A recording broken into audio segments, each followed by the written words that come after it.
Thank you. Good afternoon and welcome to the second session of EFE's Power Lunch series, 25-minute conversations with the women creating the future of business across the Middle East and North Africa. I'm very excited to introduce today's guest, Laura Osman, Chief Investment Officer of Concord International Investments. Laura is one of the leading fund managers of Egyptian securities in the world with nearly 30 years of investment experience. She's the former president of the Arab Bankers Association of North America and a former member of the Board of Governors of the Middle East Institute. Welcome, Laura. Thank you, Ashley. Great, let's get started. You've maintained a place as a global investment leader in the Egyptian equity space for over 24 years, despite a landscape of constant reinvention and shifting political tides. Let's start with an easy question. What's the secret? How have you managed not just to survive, but to thrive?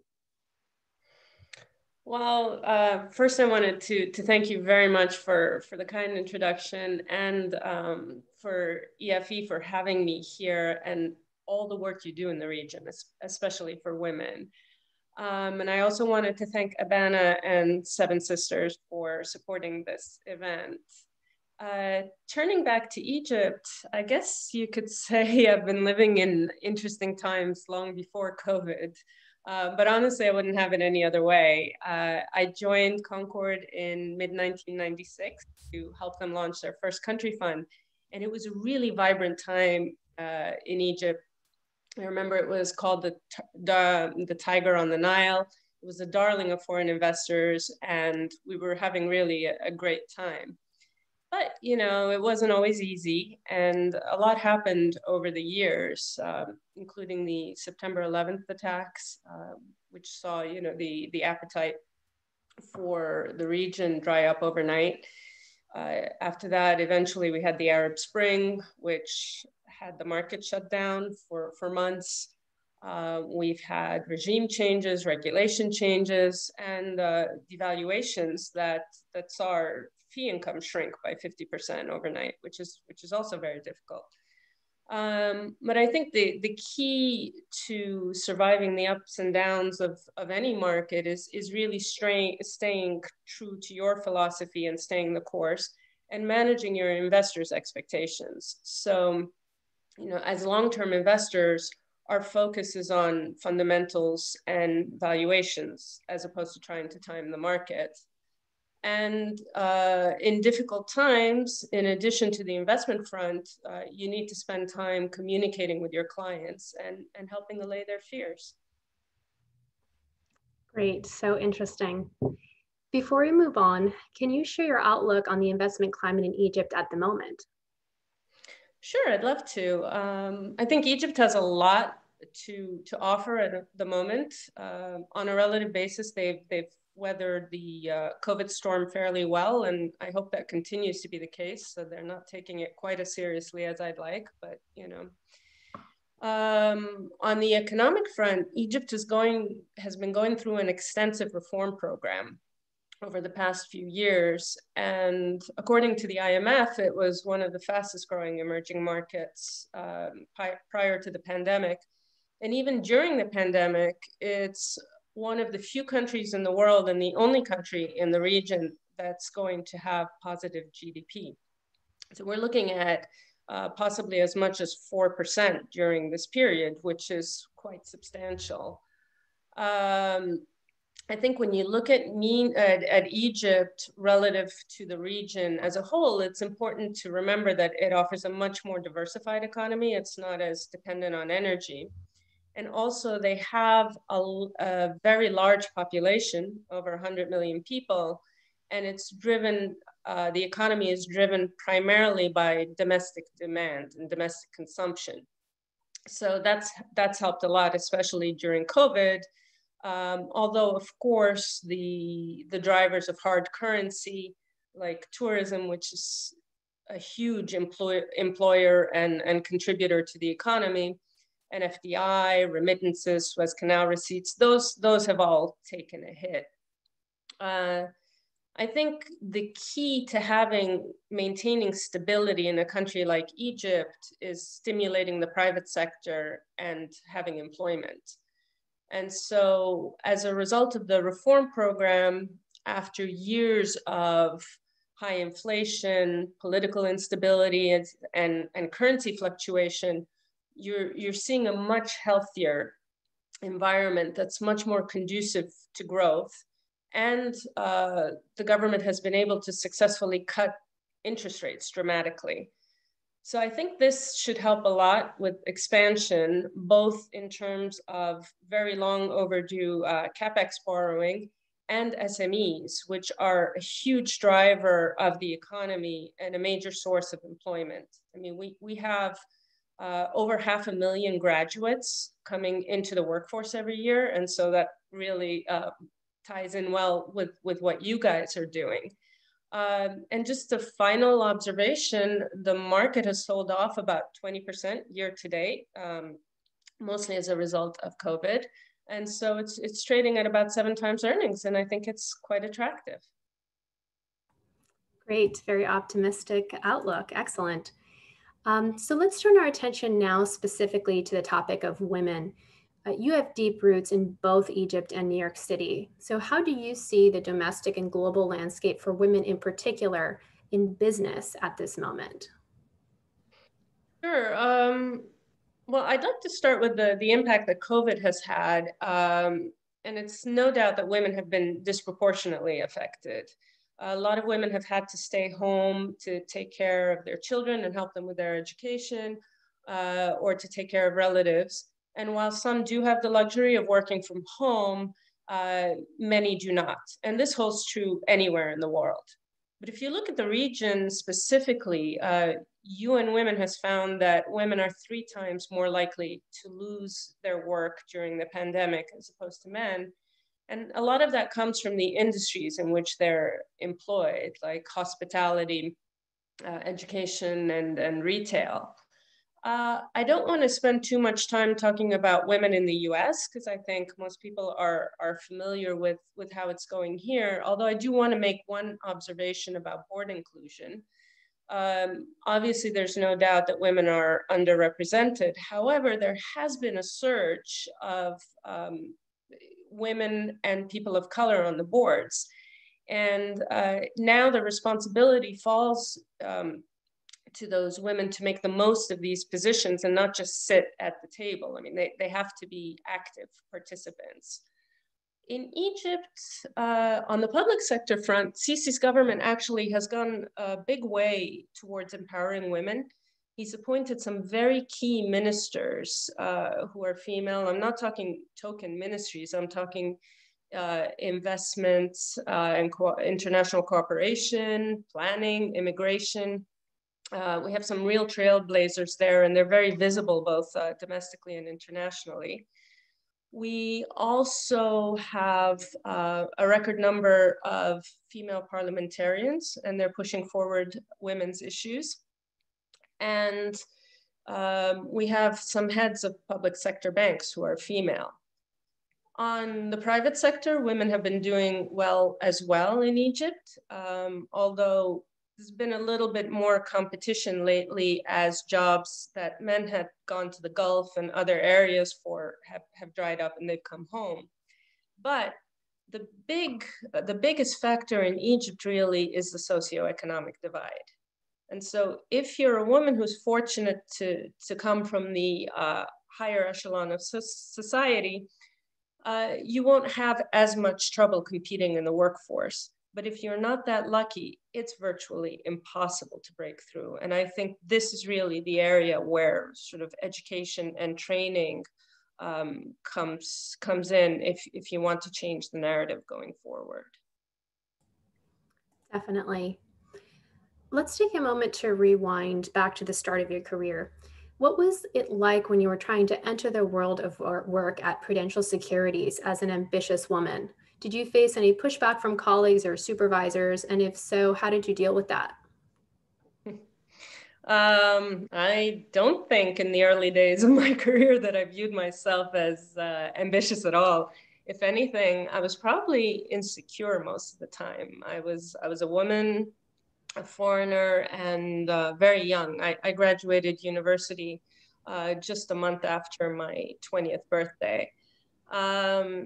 So early in my career, I wasn't particularly good or confident enough to engage in office politics. So I did what I always did at school, which was work really, really hard. And that was just to prove myself worthy to my peers, to my superiors, and probably to myself too.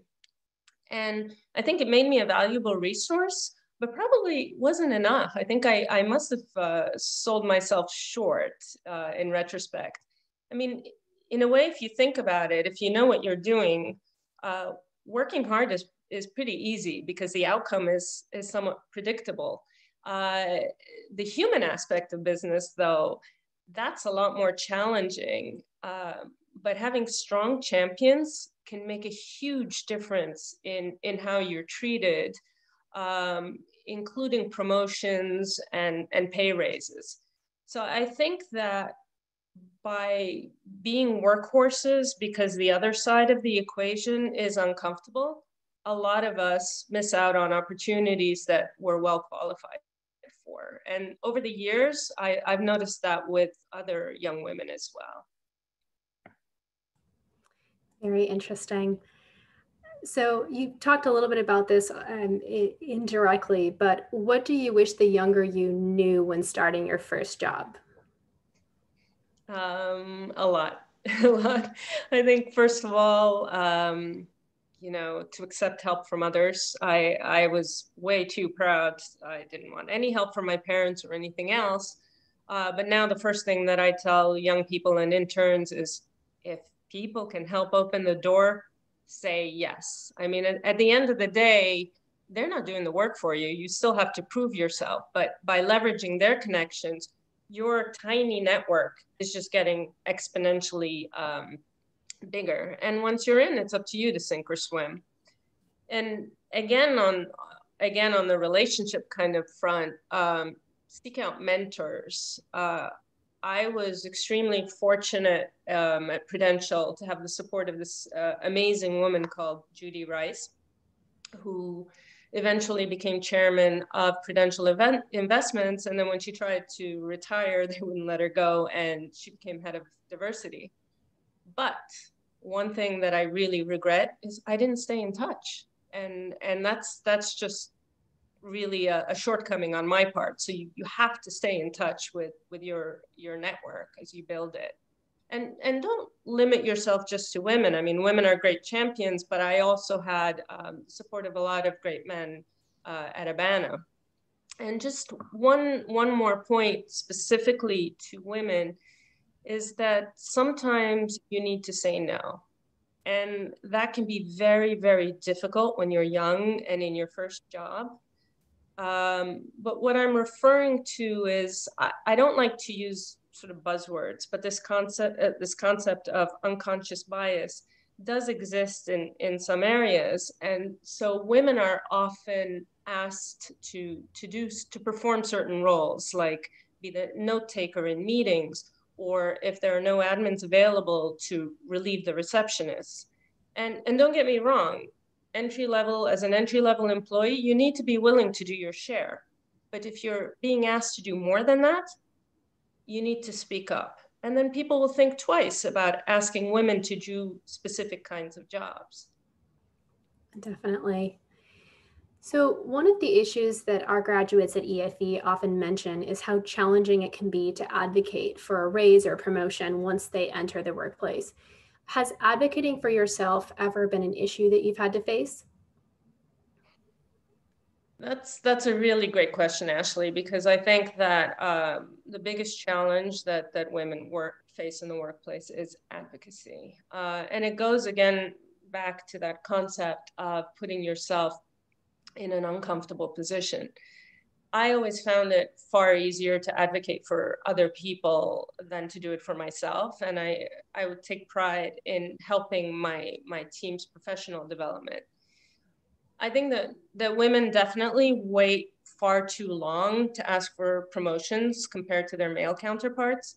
They've probably been doing the work of that higher role for some time, whereas the men maybe have been doing 75% of it and will learn the rest on the job. And there's nothing wrong with that. And along those lines, I like to think about this great piece of advice that my dad gave me, which is provide solutions rather than obstacles. I mean, chances are your manager's not sitting around thinking whether you're happy or not. Oh, how's Lara doing today? You know, what can I do for her? So if you're getting frustrated and I'm back, I think I might have blanked out. If you're getting frustrated, rather than conveying that frustration, present a solution instead. I mean, invest the time into thinking about what areas in your department or organization at large have a void, and how you are qualified to help fill that void. And then the second part of your equation relates to salary. And I think that asking to be paid fairly is very difficult for women, and we're frequently taken advantage of. And that's why there's that persistent gender pay gap. So we have no problem going out fundraising, whether it's for business or for charity. But when it comes to selling ourselves, I mean, frankly, I think we're terrible in that area. So I think you need to value yourself, both relative to your industry at large and to your peers within your organization. And if you're not being paid fairly consistently, it may be time for a move. Very important advice. So for the past 20 years or so, I think it's fair to say that you've really been working at the very top of the global investment world. And in fact, there are many times that you ranked #1 in terms of performance. So you were also the first female president of the Arab Bankers Association of North America, as we've talked about today. Once you've gotten to that level, do you feel like the attitude of your colleagues really changes towards leadership of women? Do you feel like there's an adaptation in the way that people treat you as a female leader, or do you feel like things just don't change at that point? No, I think that they do change. At this stage, I'm certain I'm viewed much more for my accomplishments than gender, age, or any other factor. The thing is, though, I don't think it's necessarily just a reflection of what I've achieved professionally, but of how I've come to view myself. So I think that as I became more confident, there was a change in my attitude and my interactions with peers, which in turn commanded more respect. So I encourage women to harness that power early in their career, because it's there a lot before other people recognize it. So ways to do that are you can speak up in meetings rather than wait to be called on. If you see solutions or opportunities, don't be afraid to bring them forward. And, you know, like we've talked about, it's very important to build strong relationships and to be a team player. And, you know, one last thing, as your brand grows, remember the role that your mentor has had on you, that your mentors have had on you, and do the same for other people. And I can tell you, I mean, helping people be their best selves is not only immensely rewarding, but it also makes tremendous business sense. Definitely. So you've accomplished so much at this point in your career. What's next for you? What is there left to do? There's always a lot left to do. I think this is actually a great time to sort of talk about work-life balance.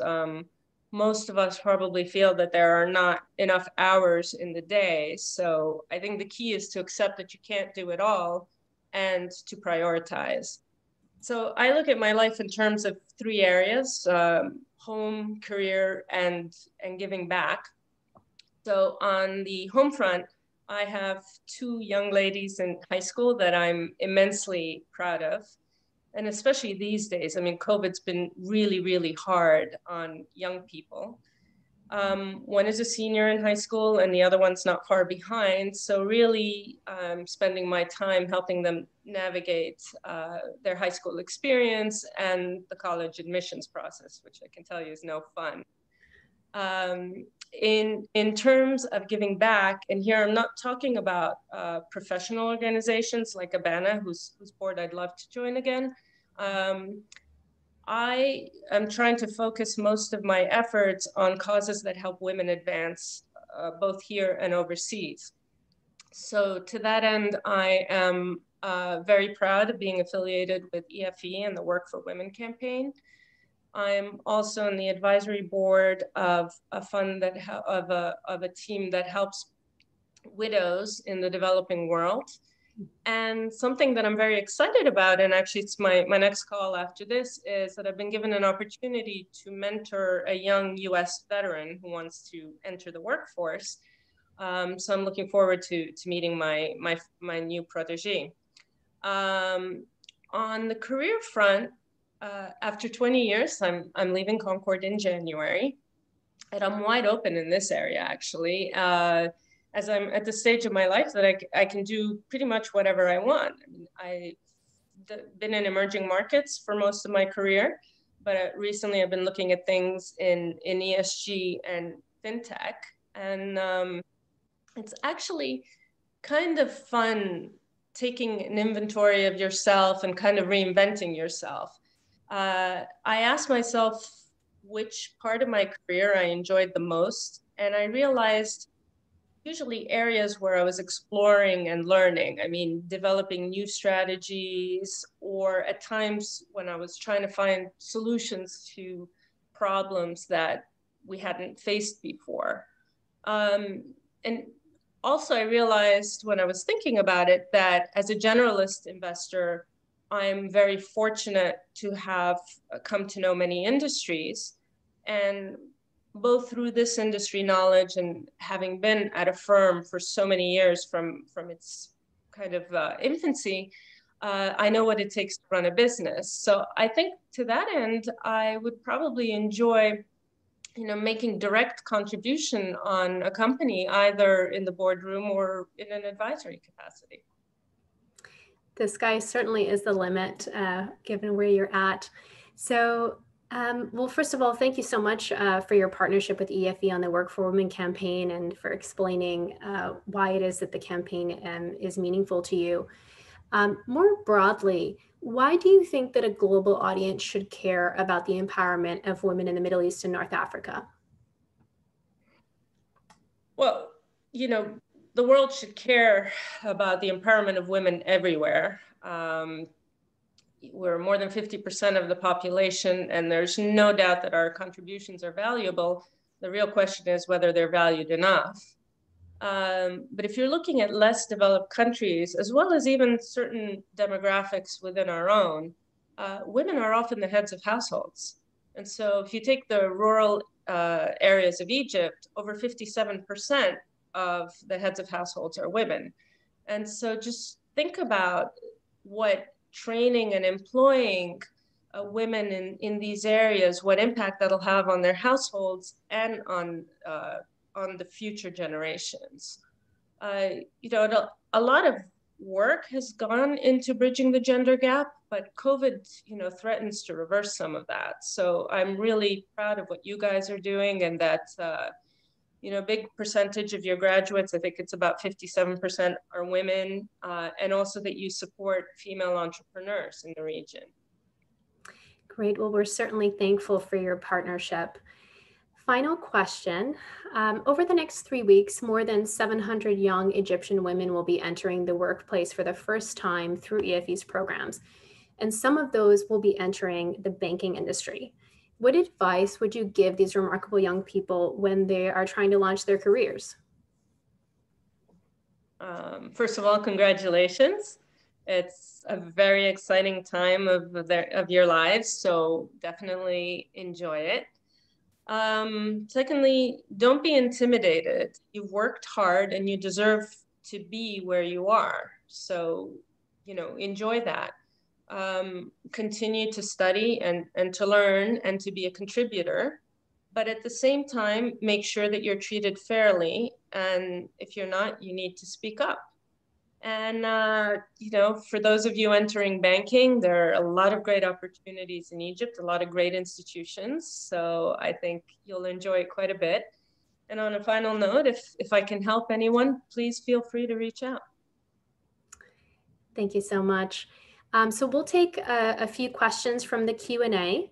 Thank you for your time and attention already, Laura. It's been a really enriching conversation and touching on so many important issues. So the first question that we have from the Q&A is, what role can investors play in reducing the significant divide between the haves and have-nots in Egypt? Would philanthropy help? Definitely. Philanthropy always helps. But I'd also like to see a more active role from the for-profit sector as well. And I think that comes a little bit more slowly, but more and more as investors focus on companies that have fair employment policies, it will become more the norm. Great. The next question is about the legal landscape regarding women in finance in the region. There's been a lot of changes over the last 20 years regarding regulations in this area. How would you say these have affected women's abilities to really advance in their careers and in their lives more broadly? I think it's very important. I'll be honest, I can't give you the specifics of the legal changes, but I think that other than there have to be certain inclusions, and obviously it's, again, going back to fair labor practices, but there's still room, but I'm very glad to see the shift, and it can't be anything but positive, obviously. Definitely. Great. Could you talk about impact investing and the role that it could play in helping resolve some of the challenges we've talked about today?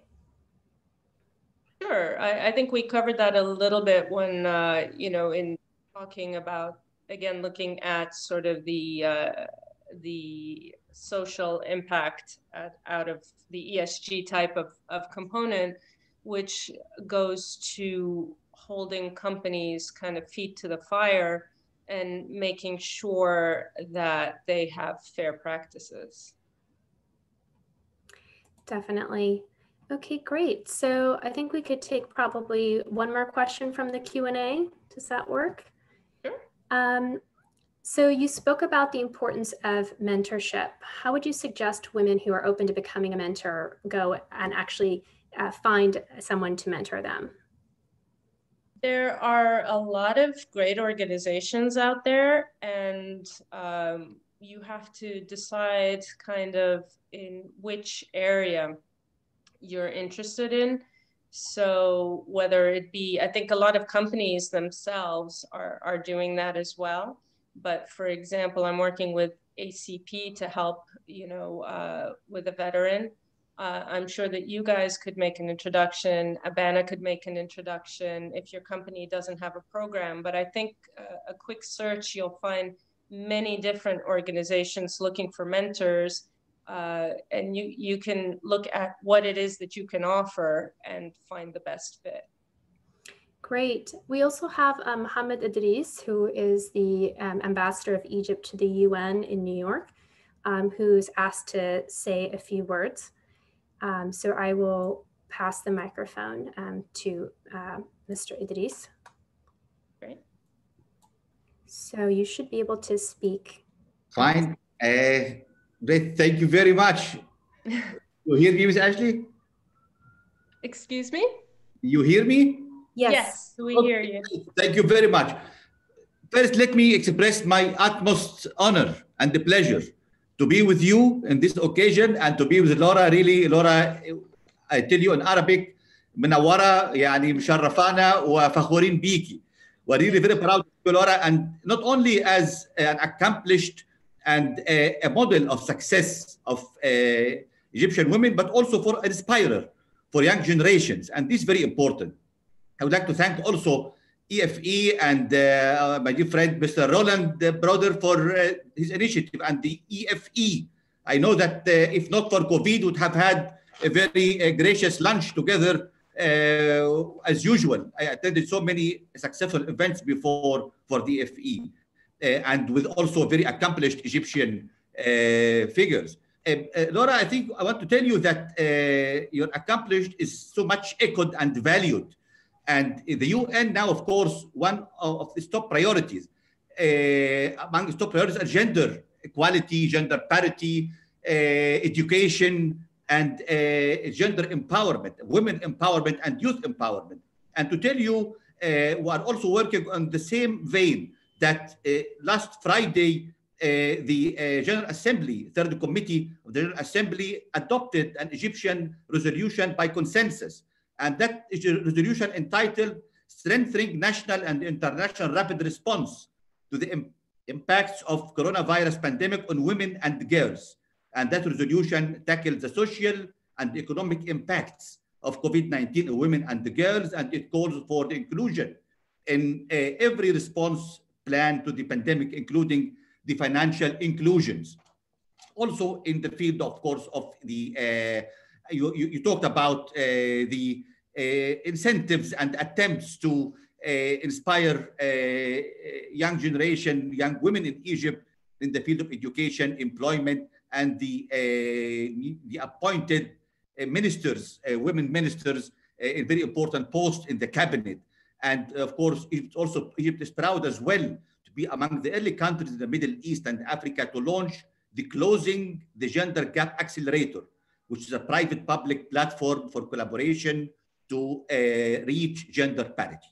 In conclusion, Laura, and after thanking you again for this really very impressive presentation, I would like to ask you about, definitely success stories have many drivers, and some of them are general, which applies to all cases, but some are very specific drivers, are very accustomed to each base, to each case specifically. So for you, what do you think was if you give advice to the young women in our country, Egypt, what do you think they should focus on to make the way forward to achieve success in their future life?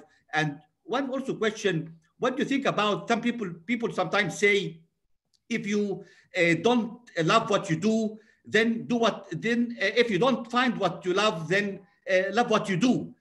So what do you think? You think people should keep searching for what they love to do it, or they should love what they do? Thank you very much, Laura. Shukran jazilan. And thank you so much, Your Excellency, for the very kind words and for the update. And I completely agree with you. The adoption of the UN SDGs will go a long way, but it takes some time. But I'm very heartened to see everything that's coming, that's been happening along those lines. In terms of my personal experience, actually, you hit the nail on the head. I've been very fortunate that I love what I do. When I was at Prudential, and I was very happy at Prudential, but then I started to see the opportunities in Egypt, and I wanted to learn more about that. So I reached out to Muhammad Yunus, and I asked him, you know, I happened to know him, my family knew him, just to ask him for an update. And it ended up being an offer of a position that I couldn't turn down. So it was a risk, because I was going in early and I was actually doing quite well at Prudential, but I really wanted to be involved at that point in time, and I really loved it.